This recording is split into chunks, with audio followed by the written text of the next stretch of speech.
Good afternoon, everyone, and welcome to the Accountex Virtual Summit. Sorry we're a couple of minutes late there. It's been such a busy day. Sessions are so popular. There's so many questions and engagement. So yeah, we're just a couple of minutes late, but we're going to jump straight in. My name's David. I'm part of the Accountex team and happy to introduce you today to our next speaker, Janice. Before we get going, I just wanted to say a few thank yous to our sponsors. Without them, the Accountex Virtual Summit wouldn't be possible. So everyone on the screen has been incredibly supportive to us. So we just want to give them a massive thank you. To make sure you get the most out of your session, we wanted to just give a few housekeeping rules and guidance. So all recordings are available after today. You can upgrade your ticket for £19, which gives you access to these recordings at any time. So you can re-listen to Janice's session or any of the sessions that you've missed yesterday or this afternoon. To make sure that you stay as engaged as possible, we want you to ask questions. So if you want to ask Janice a specific question, please use the Q&A button. If you want to chat amongst yourselves and peer-to-peer network, please just use the chat functionality.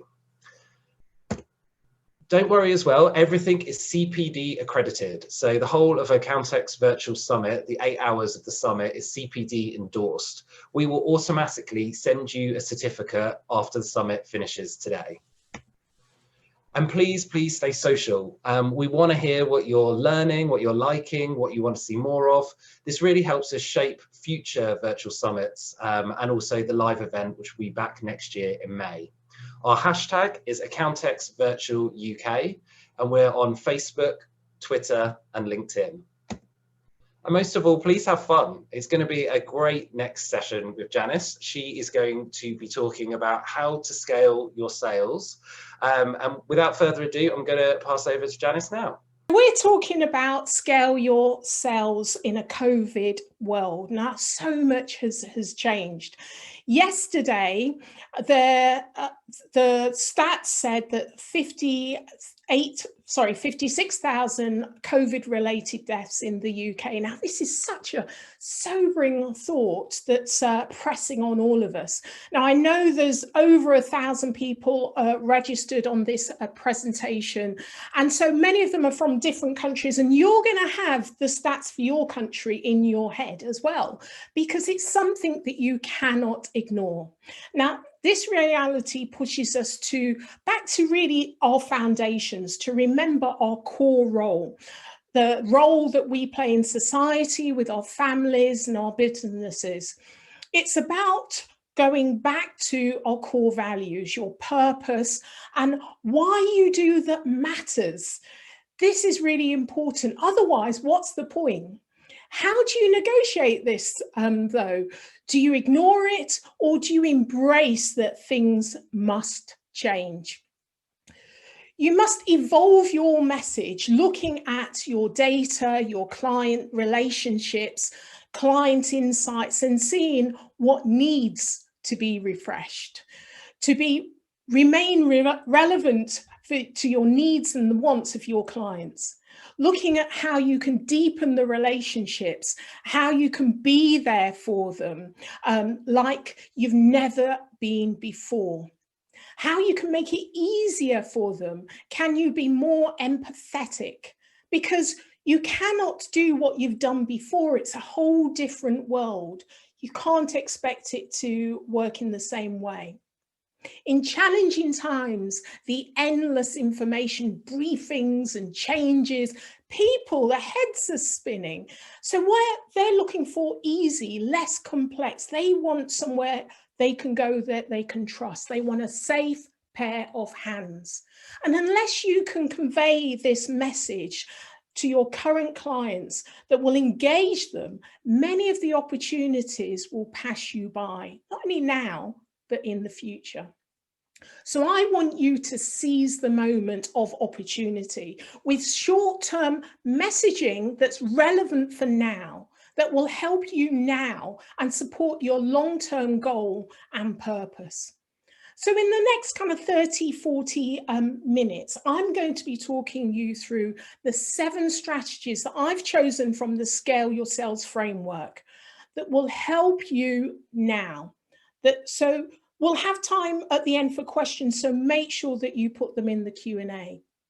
These strategies are most relevant to you now. I want you to walk away from this presentation with renewed focus and clarity on what messaging you're giving your clients that's going to help them to grow their business and help you to scale yours. So the 7 Scale Your Sales framework strategies that I'm covering here today is retention over acquisition. Secondly, focus on who are your key customers and key most valued clients. Get feedback and how you go about doing that. And fourth, refine your message to your clients. Build your online profile. And 6, secure relationship referrals. And then finally, get comfortable. Virtual is here to stay. So if there's anything that I say that resonates with you, I'd really like to get some of your feedback. So put exclamation marks in the chat so we can see the bits that are really resonating with you. Do not forget to participate with the chat, with your comments, and also the questions in the Q&A at the end. We really want to hear from you. I'm doing this for you. So let's get started with retention over acquisition. In today's B2B environment, it's a commercial strategy focused on acquisition rather than on retention of existing clients is a flawed strategy. The probability of selling services to an existing client or even a former client is 60 to 70%, while the chance of selling to a new prospect is only 5 to 20%. Now, this is a lot of energy for a little return. Not being focused on the greatest gains and the most significant profit centers is wasteful and flitters away valuable resources. So is acquisition easier than retention? No! You have probably listened to lots of presentations on prospecting, sales funnel, content marketing, blah, blah, blah, blah. Yeah. The Harvard Business Review research states that if you increase retention by only 5%, then you increase profitability by between 25 and 95%. Salesforce also says a 2% increase in client retention is the same as a 10% decrease in costs. Now, have you ever tried to decrease costs by 10%, especially in this post-COVID recession lean economy? Now, we're leaning so much, we're likely to fall over. Really, it's not easy. It always surprises me when I find clients are not really retaining their customers. They're not focusing on customer retention and client success. And if you're not focusing on it, it's not happening. So focus on retention. This is the cornerstones of Scale Your Sales framework, because the benefits of retaining your clients is so compelling.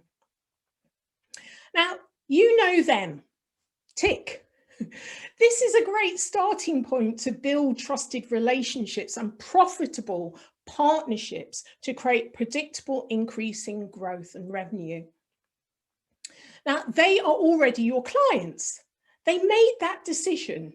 You have some history with this client, with your clients. And then there's an emotional connection, even a physical barrier for them to change. Better the devil they know. They like you. They may even love you. I'm sure some of you have saved their skins. Some clients that buy from you, though, are just looking for a better alternative. But are you giving them that opportunity? Do you know what your client would say about your practice, your service? Do you know how they feel about the client experience?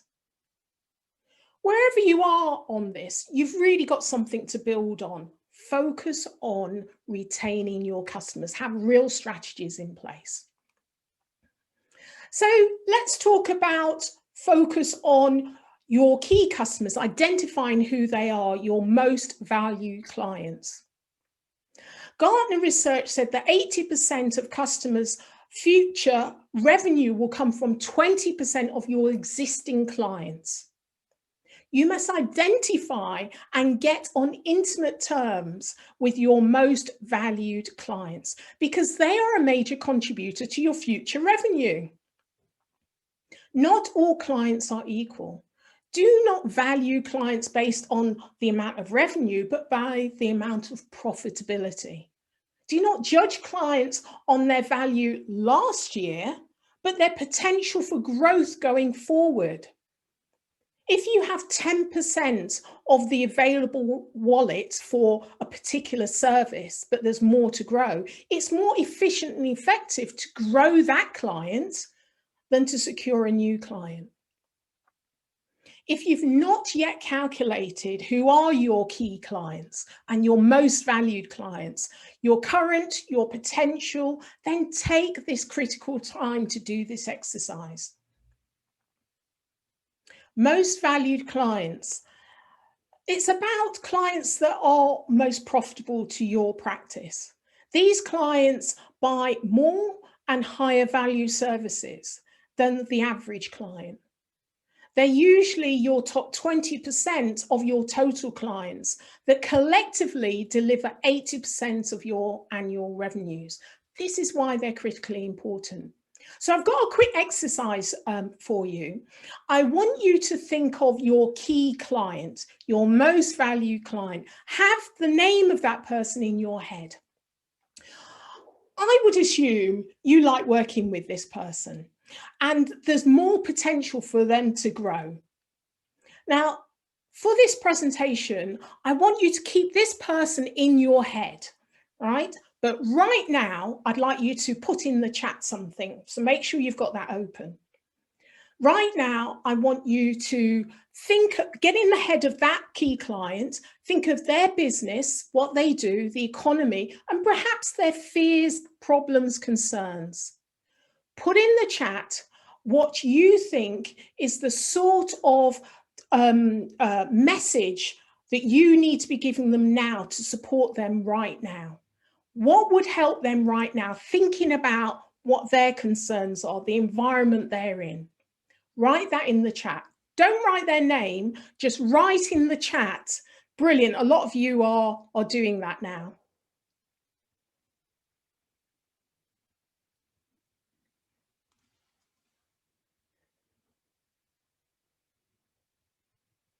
Excellent.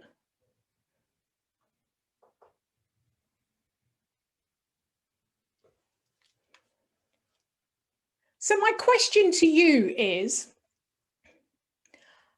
have you sent them that message? This is a message from you saying you understand them.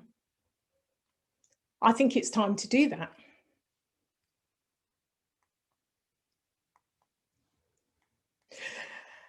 Okay, so my slides have got a bit stuck. All right, here we go. Yeah, so let's talk about feedback and why it really matters. And it's important for you to be empathetic. This is really about understanding their specific challenge, what it is now, and what's their biggest concern is. But people are open to market research because we've seen so much of it on the news, you know, so much data and surveys and stats. Now, the key thing is, it's to keep your surveying of your customers to stay close to them, short and sweet, and really focused on that particular customer so that you're getting more understanding of how to help them. It creates an opportunity to reach your customers as a human in a very human world. Research and listen, social listen, really sharpens your focus so that you can focus on your clients, because a lot of them are actually online socially, so you need to be there really understanding them. Plan your questions. Perhaps towards the end of a client call, ask a pre-prepared question, or send an online survey that has a personal or online card, a personal note. Do not blast your clients with long, ill-conceived questionnaires that feels impersonal and signals that you don't care. Remember, this is your key client, one that you really want to get close to serve better, to understand more. You can provide your client with advice and guidance that keeps them loyal and coming back for more, only if you're able to better attune your message and your service to their specific needs. That's the point of surveying them. So really use this time wisely and get feedback from your customers. Let's talk about refining your message. And I've got to credit David Premier, who's the author of Sell the Way You Buy. He talks about conveying emotional pathways, which helps your clients to understand your clients in their decision-making process. Now, I interviewed David on the Scale Your Sales podcast, and so you can listen to that. I think it was last week. And you can get it on my YouTube or Scale Your Sales iTunes or any platform. It's worthwhile listening to the whole episode. But what I've done is I've adapted what he has said for this exercise for you now. In the chat, you should see at the top the exercise we're going to do, but I'm running through with it you now, and it helps you to really understand your customers. So this is what David said to me when he introduces himself. Clients love to buy, but they hate talking to salespeople. I help solve this problem for modern salespeople by teaching them how to connect with their clients using tactics rooted in science and empathy. That's his line. But when you break it down, it starts with what is that client's problem, and it gets them to listen and ask, oh, how do you do that? And they're really saying, how do you do that for me? What's important identifies what is uniquely different about what you do for whom. So let's get started on the problem and really focus on how you uniquely solve this. So these are the questions I'd like you to note down or type and make sure that you kind of go through this after. But for now, let's do the exercise. Fill in the blanks. And I'm going to give you a bit of time to do that as well. So my client loves, right?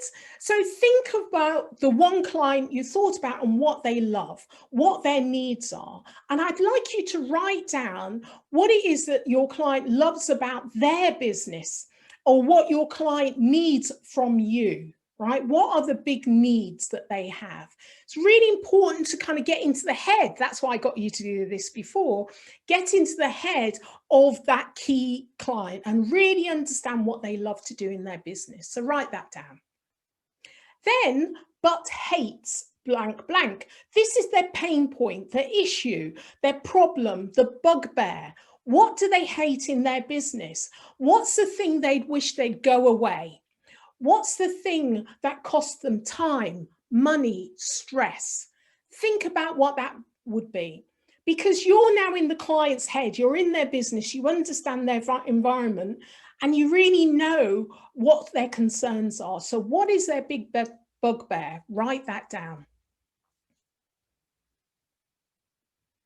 Excellent, excellent. So then you say, I help blank blank. So put in the client's name, the client you were thinking of, your key client. I help the key client, or you can say type of client. So now this is the big thing. Solve this problem by blank blank. Write down. How do you solve the problem? In my book, Business Evolution, Creating Growth in a Rapidly Changing World, I go through what you can do that no one else can do in the way you do it. So what do you uniquely do so well that for your client? Write that down. That's the problem that you're solving and how you're solving it. What do you do more that you love, that you can do better than anyone else, that really makes a difference? That may be the thing. What does your client say in testimonials? I was surprised when my testimonials kept saying energizing, energy. This is the thing that clients really value, that I give them, energy to do things. So what's your model, your signature, your perspective, your package? What is yours? How do you help your clients reduce stress, save money, or make more money? What is that thing that you do? Brilliant. Great people are filling in the blanks. It's really important that you're clear about what you uniquely do and what matters.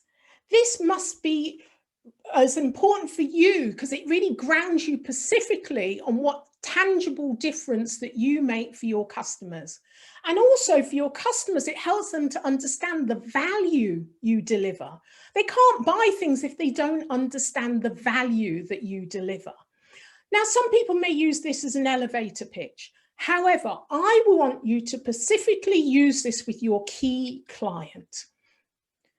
Now, remember that a problem your key client had last year is going to be different this year. This is why I'm asking you to survey them, get feedback as well, but to use that information in your conversation to really nail the difference you can make.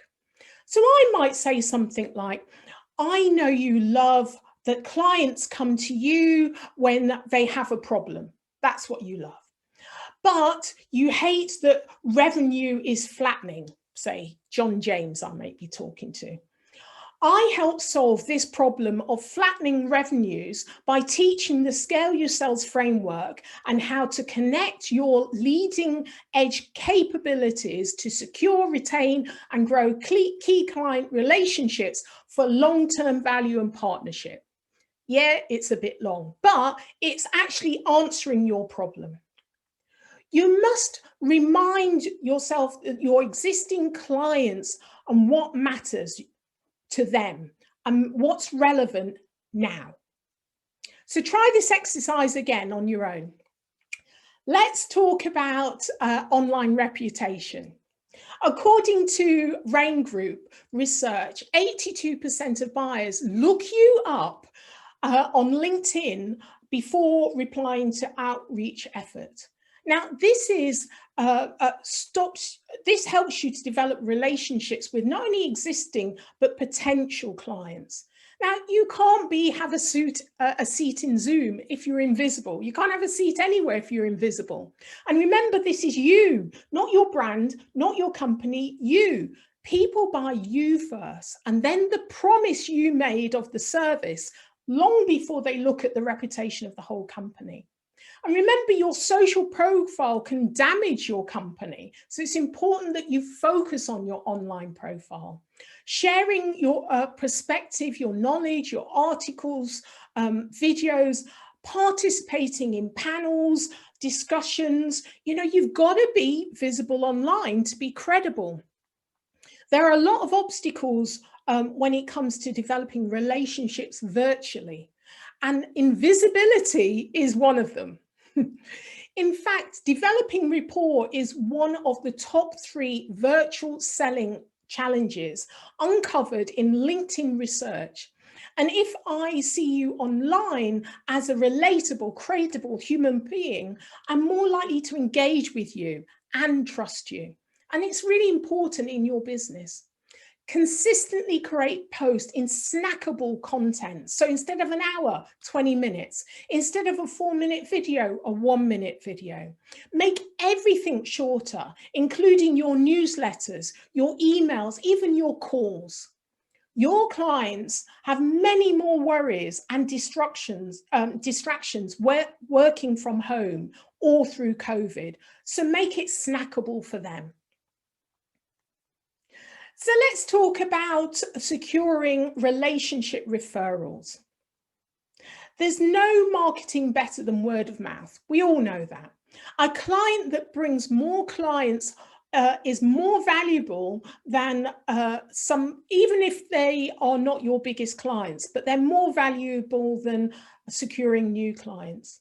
Digital intelligence today tells us that while consumers are 92% more likely to trust recommendations made by someone they know, referrals from a satisfied client they know and trust are 4 times more likely to buy, and 37% higher retention and 16% higher lifetime value.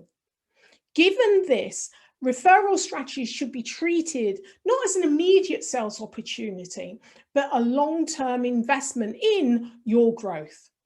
It is an investment in customer experience. It's an investment in customer satisfaction strategies, but you've got to invest in it. So make it a habit of being personable, genuine, and asking, how are you? Be genuinely interested in the people in the business. You must make a habit of being helpful, sharing quality content, engaging in meaningful interactions, and consistently gaining positive reviews from clients with a focused effort. Yeah? You'll see valued introductions from acquaintances with similar needs. In today's digital era, clients leave positive reviews. This creates a buzz online, referrals, testimonials, reviews, all social proof or have a positive financial value. Really, it does. Okay, so get comfortable. Virtual is here to stay. The skills you develop will carry you forward. A recent Gartner survey showed that 48% of employers are likely to remain working at home post-COVID. So this is here to stay. But video is the best, as good as, or nearly as good as, face-to-face. People like to talk to people rather than faceless voices. And this is a habit that is going to continue. Give your buyers the courtesy, the heads up that you're actually going to be using video in the calendar invite to invite them in so they know, so it's not a shock. But you're going to find your engagement is better. You know, people, you get better body language cues when you see people. They may be distracted, they may be confused, and you can see it on their face. And then, because people don't like to say, oh, I don't understand. But if you can see it, you can really help. The more comfortable you are on camera, the more comfortable everyone is on camera. So practice on your phone, have an iPod on your desk, practice with family and friends. You know, a Zoom survey said that 82% of people had a greater sense of trust through video, and that's what you want. A camera off in a conference call really does signal nowadays disinterest, distraction, disengaged, multitasking. Now, if you were face-to-face, you wouldn't be doing that. You'd be considered rude. It's better to be present and engaged and make it short and succinct than to be disengaged. Let me tell you about my dad. He's 85 years old and is really happy. He gets calls from all of his families and friends. Now, most of my family are on iPhone, so they're FaceTiming all the time. I'm on Android, so it's WhatsApp, and it confuses him. He often calls me and says, oh, Janice, it's not working. I says, yes, it is, Dad, I can hear you. He gets so frustrated, he hangs up on me. He's done this several times. Now, I don't know, when did a call become a video call? Otherwise, for him, it's not a call at all. That's why he hangs up. You know, I do get seasick with him constantly moving the phone, but he gets to see his grandchildren growing up. He absolutely loves it. He could chat all day on FaceTime. If my 85-year-old dad can get comfortable on it, so can you. So the scale, if you go onto the Scale Your Sales website, in the middle of the page, I've got a Customer X quiz for you. It helps you to get consistent growth of your most valued clients, to boost your key client experiences and to satisfy their needs so that you can increase your sales revenue. So go to the homepage, scaleyourselves.co.uk. In the middle of the page, do the quiz, and you can then download the report, which you'll find really useful. Alternative, if you want to schedule a call, you can do that in the top right as well. So let me just summarize, get your questions ready, because I'm hoping you've got lots of them. So I talked through the 7 strategies that I've selected from Scale Your Sales framework. Now, these are the strategies that are most relevant now for you. I want you to walk away with some clarity around your message of what you do for your customers. So the strategies that we went through were retention over acquisition, and I evidence why that's really important. Your key customers and clients, your most valued clients, to get feedback from them so you can get closer to your key clients and how to do that. To refine your message so it's relevant now for what you specifically do for your key clients, and then to build your online reputation. Don't be invisible. And then to secure relationship referrals. This is reviews, testimonials, all of these are social gold. And then finally, to get comfortable. Get comfortable, because virtual is here to stay. Now, I opened this presentation with quite a stark statistics on how COVID is impacting our life, our family, and the way that we work.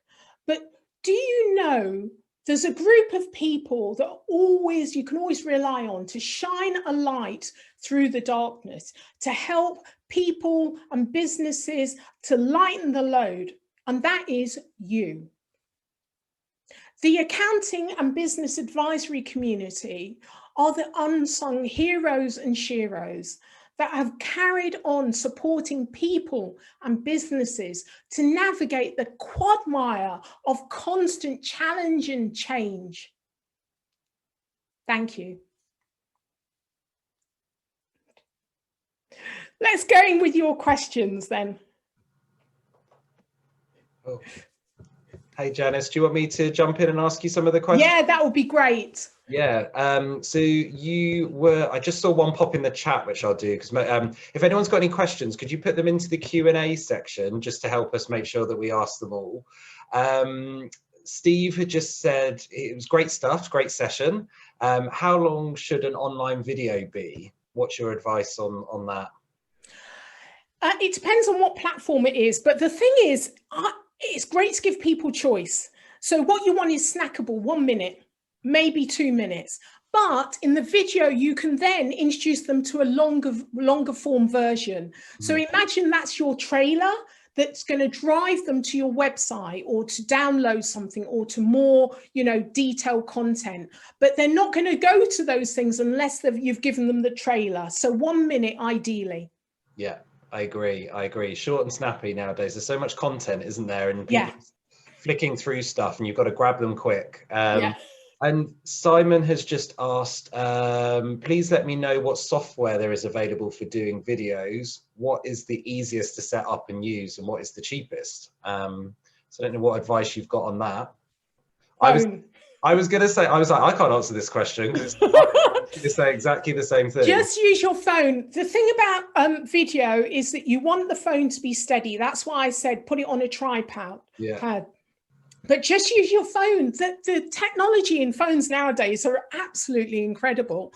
So use your phone, and you can even post from your phone as well. Do you know that question? Some people, I design or advise on technology around the person's habits, because the thing is, I could tell you to do one thing, and if you very rarely use your phone and you're on your desktop, there's another way of doing it on your desktop. But I would say, the quality from the phone and posting from your phone, it makes it really easy. I think that's the way people are getting used to seeing it as well now. And we used to spend a lot of time cutting together videos and making them as slick as possible, but actually just the raw versions are sometimes more human as well. So we've got a But question. even on your phone, you can easily edit. You know, there are edit functions in your phone, so you kind of chop off the start and the end and things. Do it all on your phone. It's easy. Definitely. And Mohammed just asked, would this strategy work given an aggressive growth drive? I'm not sure what they mean about an aggressive growth drive. Whose? Theirs? Yeah. We'll see if, Mohammed, if you want to elaborate on that, we can jump to another question. Yeah. So why is your online reputation important with existing clients? Do you know, when I have, we have so many people. I mean, I can only keep so much in my head. So when I've got a call booked, the first place I go is onto LinkedIn to remind me what they look like. And I then may find something that I can use to build rapport in their profile. So even if this is someone I know, they're going to update these things all the time. So I will, I will go on their website. I will go on their social media. I will look them up, even if it's people that I know, because the thing is, so much has changed, and they often post out those changes on their social platforms, and you want them to feel comfortable with you, not that you're a stalker or anything, but comfortable while you pick up on the things that are important to them. And the only way you know that is by looking them up. So in terms of your own profile, guess what? Your clients are doing that to you too. Yeah, they are looking you up, so it's not only prospective clients, but existing clients want to know if you're active, they read your articles, all of these things. And this will link to your personal profiles on things as well. So you've really got to invest time in that. Not only that, people are more likely to, if they do a search of your name, to see your LinkedIn profile than they are your website. So, and it's free. So why wouldn't you invest time on that capital space that helps people to drive them to where you want them to go? So that's why it's important. Existing customers still look you up as you would them. Mm-hmm. No, great. And a question from me quick. What's your favorite platform? Your favorite social platform? I can tell you which is the platform I don't like. Okay, which is Facebook. Yeah. I don't like Facebook. It's a closed platform. Twitter, I've always been, from the very beginning on Twitter. I love Twitter. It went through a poor stage, but it's getting a bit better now. LinkedIn is getting much better as well. It's had its kind of problems, but I think they've probably doubled the number of users in lockdown. Everyone's on there. But I would just warn, with LinkedIn, I see this a lot, and it's a real bugbear for a lot of people. Do not connect and sell. Never connect and sell. Yeah. Social media is a connect and engage, connect and understand one another, connect and build a relationship. The only selling you do is face to face. You never do it online. Don't be doing that, because it's really it doesn't reflect well on you if you don't understand how to use the platforms. No, agree. And Noreen just asked, do you think that Twitter is good for the B2B industry? I think Twitter is brilliant for the B2B. Yeah. Twitter is the driver. It's the channel that drives people to different places, whereas LinkedIn tends to people go there and they stay there and they leave there. Whereas actually it's almost like the glue between things. You can find out, most people find out news through Twitter. So they're actually going on there and finding out core information. And what we talked about before, David, about snackable 1-minute videos, all of that, you can put so much of that on Twitter because it moves so fast. And so, yeah, Twitter is absolutely great for that. And great for B2B, for that snackable content that will drive them to your website, to the download, to all of these places. LinkedIn isn't quite that kind of platform. Yeah. No, I agree. Thank you. Faith has just asked, any more ideas on how to retain clients? It's a big one. You retain, if it's like, I think nowadays your key clients, I focus on your key clients because they're the most value in the business, identifying them. Because we're in the COVID world, you need to make sure you have a relationship where they're almost like pseudo friends. So if you want to retain them, I mean, it's really hard for friends to divorce you, isn't it, really? Yeah. You know, you have that kind of relationship with them. It's really hard for them to divorce you because they can see you care for them. They know that you know a lot about, you know, their business. They can see that you're genuinely interested in them as a person. And if you can demonstrate those things, and that's through active listening and picking up on body language, it's really hard. Even something like, not everything's going to go well. There's going to be something you do that, you know, they don't like, but they're more forgiving if you're that type of relationship. It's almost like a friendship, really, that they, so that's what you want to do. You really want to know them so well. What we tend to do is spread ourselves so thin, provide the same service to everyone, rather than focus on that top 20 key customers that are going to be with you for a long time, and really invest in that as a relationship and really understand and support. The more their business grows, the more your business will grow. So you've really got to stay close to them and understand, you know, what are their wants, their needs, their fears, all of that. And this is why I talked about feedback, the surveying them, and doing that now. What you learned last year is irrelevant now. You've got to start to do that again and find out what's going on with them right now so that you can move forward together. Brilliant. Sadly, we're running out of time. We only had 45 minutes today. There has been some more questions that have come through, but what we'll do is we can pass those on to Janice, and she can answer those. I'm sure, I don't know, Janice, whether you want to just share your social media, we were talking about it, if there's people want to reach out to you. Yeah, Twitter is Janice B. Gordon, and I think it's also in the chat as well, like LinkedIn.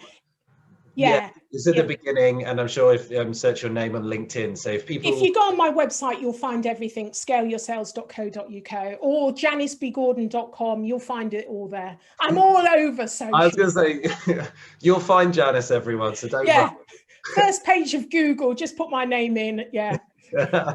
Amazing. Thank you so much, Janice, for your time. That was a brilliant session. Thank you to